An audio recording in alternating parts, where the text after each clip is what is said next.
Fully red பீடிங்லாம் சொல்லியிருந்தாங்க. ஃபீமேல வந்து red colour பாலாக பார்த்துருந்தான். அவன் பார்த்தா பாதாம் லேஸ் வந்துக்கிறான். என்னடான்னு பார்த்தா ஆமாங்க அவனுக்கு உடம்பு சரியில்லாமல் போயிடுது. ஏதோ என்ன தெரில அவனுக்கு சிக்க வேண்டியதுங்க பாருங்க. ஃபீமேலும் பாருங்கள் அந்த பாதாம் லேயில் போய் கூப்பிடுது.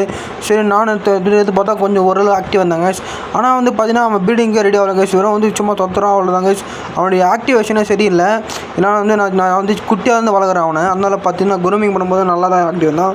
என்ன தெரில கைஸ், சடன்லி வந்து அவனுக்கு ஏதோ வந்து நோய் வந்துச்சுன்னு தெரில கைஸ். சரி என்ன பண்ண சரி பாருங்க பபுலஸ் வந்து ஃபீமேல் தான் கட்டி வச்சிருக்குது. அவனும் கொஞ்சம் கட்டியிருக்கான்.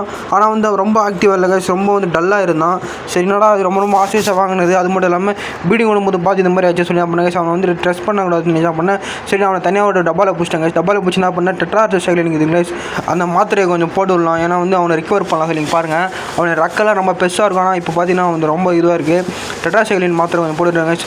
அப்புறமா வந்து 2 நாள் கழிச்சு பார்க்கலாம் அவனுடைய இதனை மோட்டிவேட் தான் பண்ணலான்னு பார்த்தேன் கைஸ். இங்கே பாருங்க கைஸ், அவன் அப்படியே ஒரு மாதிரி ஆகிடுறாங்க கைஸ்.